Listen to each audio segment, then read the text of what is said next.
Hi everyone, welcome to Saima academy.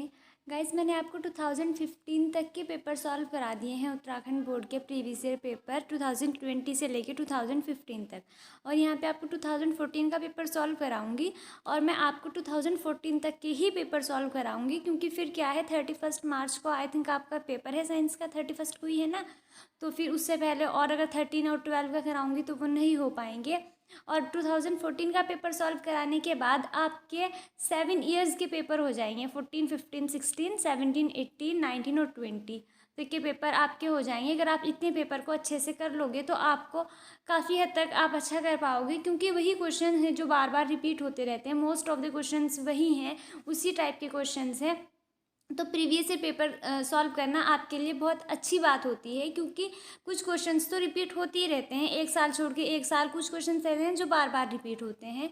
तो अब हम स्टार्ट करते हैं। यहाँ पे देखो क्या है कि जो 2014 का पेपर है इसमें और इसके जो हमने और सॉल्व किए हैं 15 से लेके 20 तक, इनमें थोड़ा डिफरेंस है पेपर में, क्योंकि 2014 के बाद पेपर का पैटर्न चेंज हो रखा है। पहले क्या था कि आपका जो फर्स्ट क्वेश्चन था उसके अंदर 6 क्वेश्चन आते थे, मल्टीपल चॉइस क्वेश्चन 1 मार्क्स के, जिनमें आपको ऑप्शन दे रखे थे। लेकिन 2014 और उससे पहले के जो पेपर्स हैं उनमें फर्स्ट से लेके मतलब 1 से 10 क्वेश्चन तक, पहले 10 क्वेश्चन एक एक नंबर के हैं, उनमें कोई मल्टीपल चॉइस नहीं है, ऑप्शन नहीं है आपके पास। ठीक है, तो यहाँ पे थोड़ा सा पैटर्न चेंज है पीछे के पेपर में। तो फर्स्ट क्वेश्चन है, संयोजन अभिक्रिया का एक संतुलित रासायनिक समीकरण लिखिए। Give a balanced chemical equation of addition reaction. आपको एक एडिशन रिएक्शन, एक संयोजन अभिक्रिया की इक्वेशन लिखनी है। तो देखो मैंने आपको यहाँ पे 2 रिएक्शन दी हैं, आप इनमें से कोई सी भी लिख सकते हो। फर्स्ट है जो ये है CaO, that means calcium oxide. इसे सामने ब्रैकेट में S लिखा है, S का मतलब है सॉलिड ठोस, यानी ठोस कैल्शियम ऑक्साइड की रिएक्शन H2O यानी कि वाटर के साथ कराएंगे। तो ये देखो यहाँ पे क्या है, एडिशन रिएक्शन संयोजन अभिक्रिया क्या होती है, जब 2 या 2 से ज़्यादा रिएक्टेंट यानी अभिकारक मिलके एक सिंगल प्रोडक्ट बनाते हैं, यानी वो आपस में जुड़ जाते हैं, उसी को कहते हैं एडिशन रिएक्शन, यानी कि जुड़ रहे हैं जिसमें रिएक्टेंट। तो इनके कैल्शियम ऑक्साइड और H2O के मिलने से क्या बन रहा है, CaOH होल ट्वाइस, यानी कैल्शियम हाइड्रोक्साइड। 2 यहाँ पे रिएक्टेंट है, कैल्शियम ऑक्साइड और वाटर, इन दोनों के मिलने से क्या बन रहा है, एक सिंगल प्रोडक्ट कैल्शियम हाइड्रोक्साइड बन रहा है, जिसके ब्रैकेट में AQ लिखा है। AQ का मतलब है एक्वस यानी जलीय विलयन। ओके, सेकेंड रिएक्शन क्या हो जाएगी, कार्बन है सॉलिड फॉर्म में, इसकी रिएक्शन ऑक्सीजन से हो रही है, O2 ब्रैकेट में G लिखा है, इसका मतलब है गैस, यानी ऑक्सीजन गैस के साथ रिएक्शन हो रही है। तो इन दोनों के मिलने से बन रहा है CO2 कार्बन डाइऑक्साइड, वो भी एक गैस है इसलिए ब्रैकेट में G लिखा है। तो ये 2 यहाँ पे हो गए आपके पास एडिशन रिएक्शन है दोनों, इनमें से कोई सी भी लिख सकते हो। सेकेंड क्वेश्चन है, विरंजक चूर्ण के 2 प्रमुख उपयोग बताइए। Give 2 main uses of bleaching powder. Bleaching powder क्या होता है, CaOCl2 इसका फॉर्मूला होता है। फॉर्मूला भी याद रखना जरूरी है, क्योंकि एग्जाम में खाली फॉर्मूला भी पूछ लेता है। तो ब्लीचिंग पाउडर यानी विरंजक चूर्ण का फॉर्मूला होता है CaOCl2। यहाँ पे इसके यूज बता रहे हैं।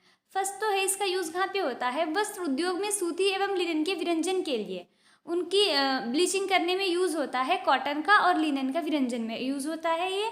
और होता है कागज की फैक्ट्री में लकड़ी के मज्जा के विरंजन के लिए, जो लकड़ी का पल्प होता है। देखो कागज़ किससे बनता है, लकड़ी से बनता है ना, तो उसको भी, उस लकड़ी के विरंजन के लिए भी विरंजक चूर्ण का यूज़ करते हैं।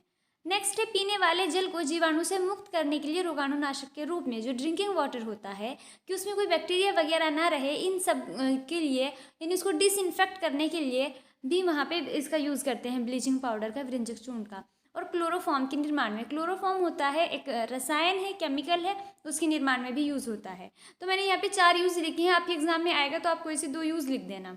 It is use for bleaching cotton and linen in textile industry. Textile industry में ब्लीचिंग करने में यूज़ होता है, किसकी ब्लीचिंग करने में, कॉटन और लिनन की। नेक्स्ट है, it is used for bleaching wood pulp in paper industry. Paper industry में वुड पल्प को ब्लीच करने में यूज़ करते हैं।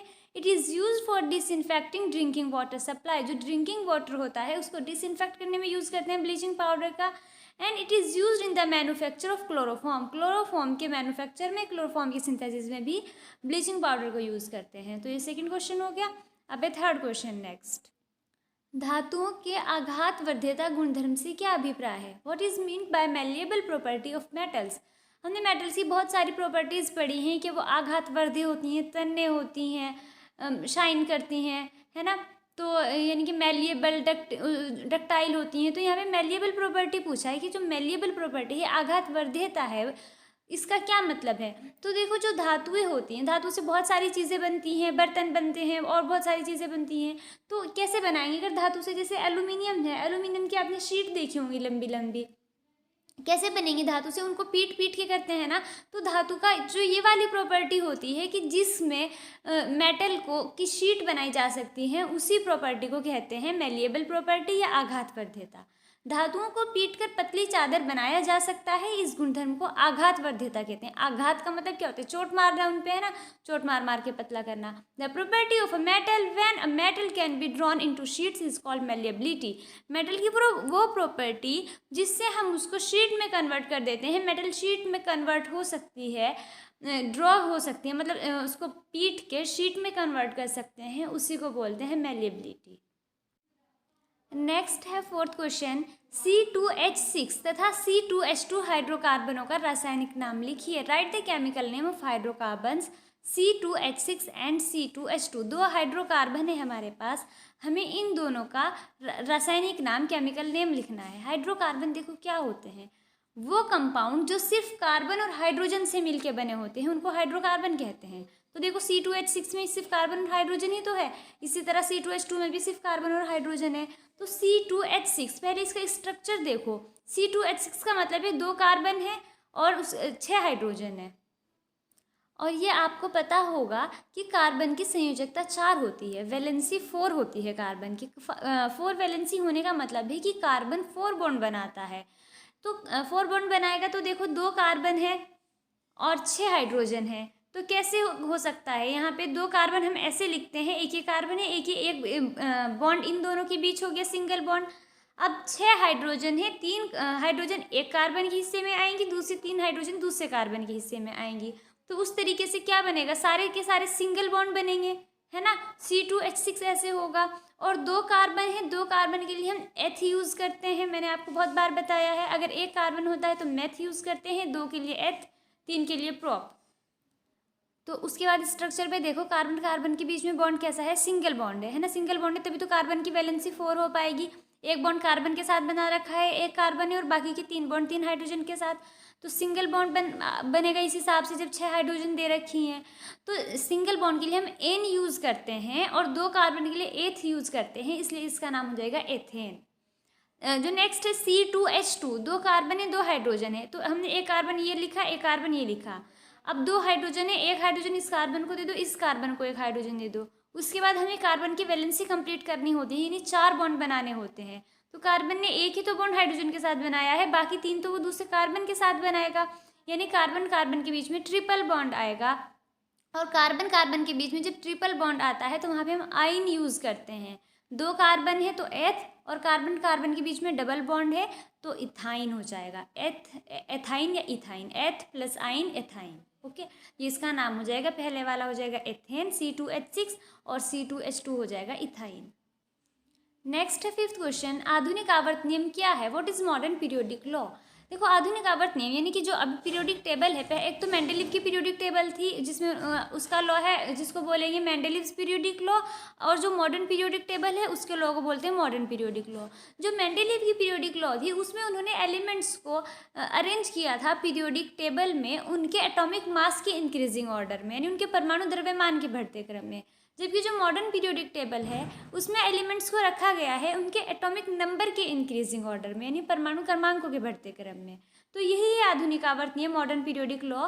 इस नियम के अनुसार तत्वों के भौतिक तथा रासायनिक गुण उनके परमाणु क्रमांकों के आवर्ती फलन होते हैं। इसका अर्थ ये है कि तत्वों के गुण उनके परमाणु क्रमांक पर निर्भर करते हैं तथा आवर्त सारणी में तत्वों को परमाणु क्रमांकों के बढ़ते क्रम में रखा गया है।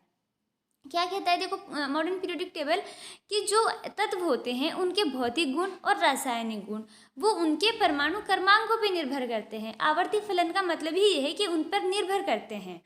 और आवर्त सारणी में तत्वों को परमाणु क्रमांकों के ही बढ़ते क्रम में रखा गया है। जिसका परमाणु क्रमांक सबसे कम है उसको सबसे पहले रखा गया है।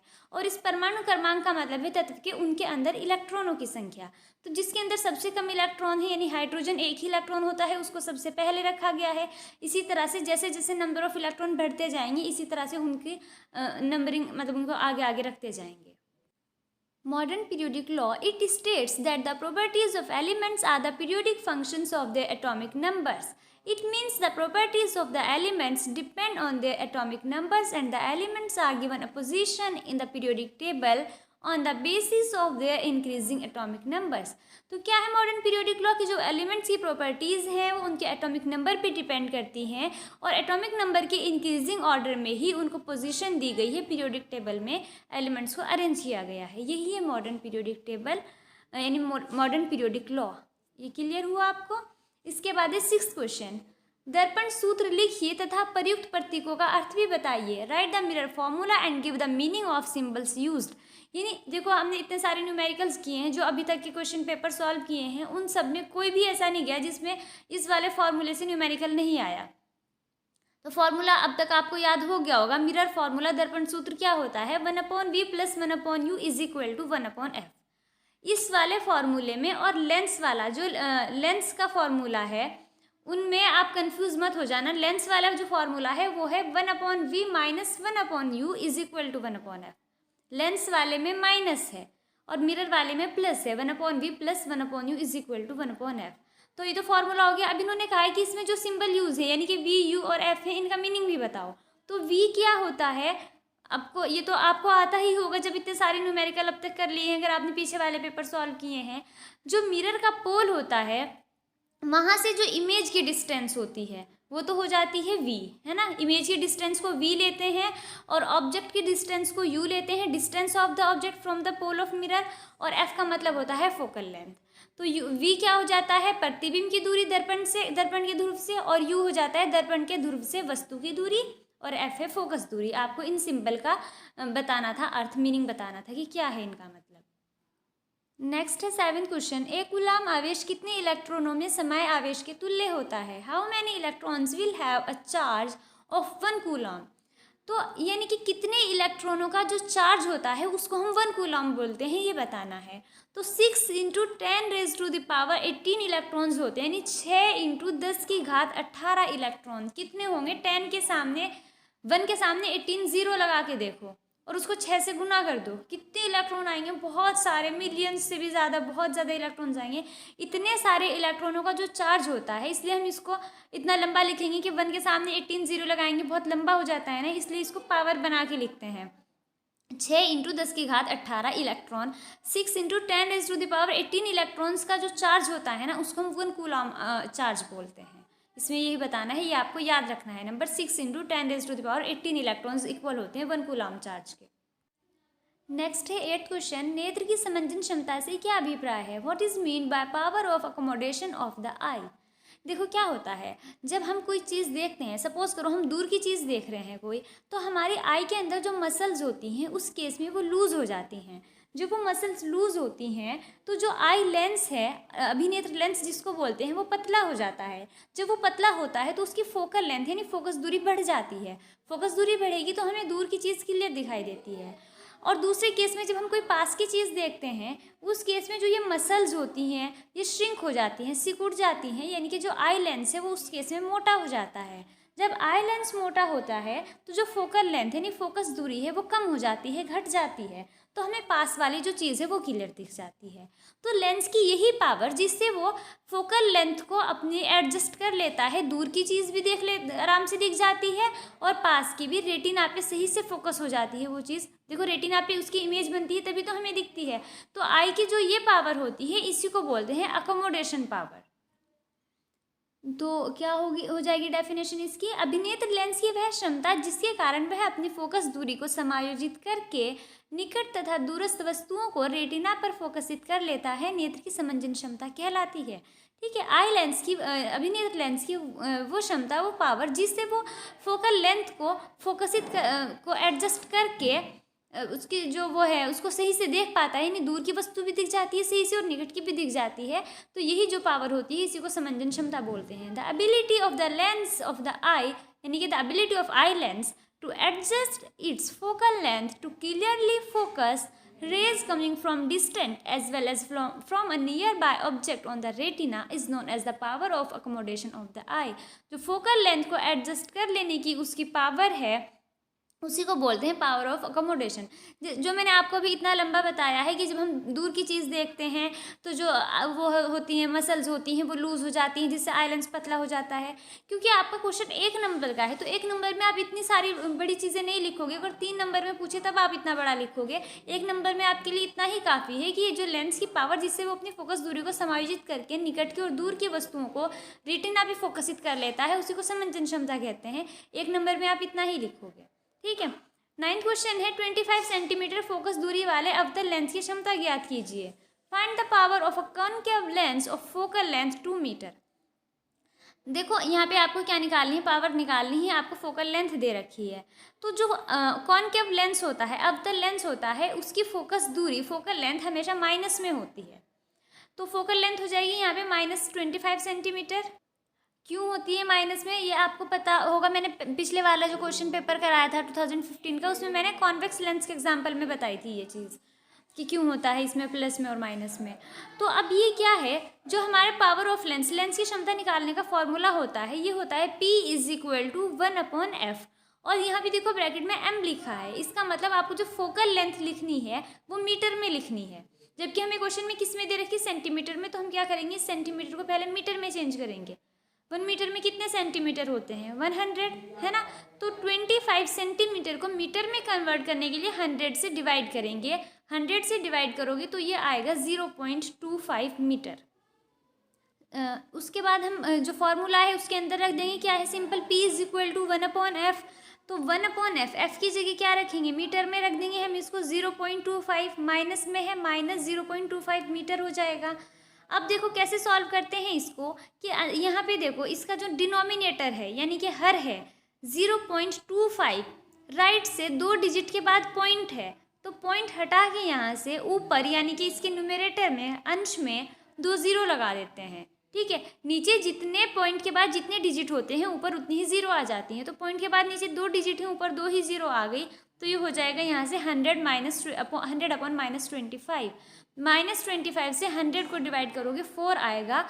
4 डायोप्टर होती है, जो पावर ऑफ लेंस होती है उसको डायोप्टर में शो करते हैं, तो 4 डायोप्टर इसकी पावर हो जाएगी। उसके बाद है 10th क्वेश्चन, विद्युत जनित्र का मुख्य कार्य क्या है, what is the main function of electric generator. ये भी आपको मैंने 2015 में कराया है, जिसमें जनरेटर का हमने पूरा वर्किंग प्रिंसिपल और सब कुछ देखा था। तो क्या होता है, जो जनरेटर का मेन फंक्शन होता है कि वो मैकेनिकल एनर्जी को इलेक्ट्रिकल एनर्जी में कन्वर्ट करता है।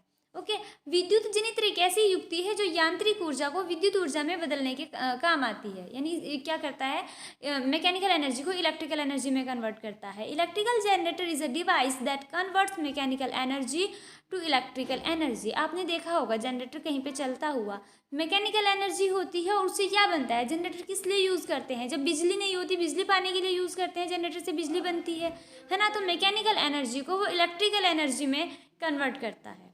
ये 10th क्वेश्चन हो गए 2014 के पेपर के। इसके जो नेक्स्ट क्वेश्चन है 20 क्वेश्चन और हैं, उनको मैं जल्दी ही करके, हो सकता है तो कल तक, कल नहीं तो परसों मॉर्निंग तक मैं आपका पूरा पेपर यहाँ पे कंप्लीट करा दूँगी। तो आई होप कि आपको ये अच्छे से समझ आया होगा। और अभी आपका पेपर जल्दी आने वाले हैं, तो आप अच्छे से पढ़िए, मेहनत करिए। Thank you so much for watching.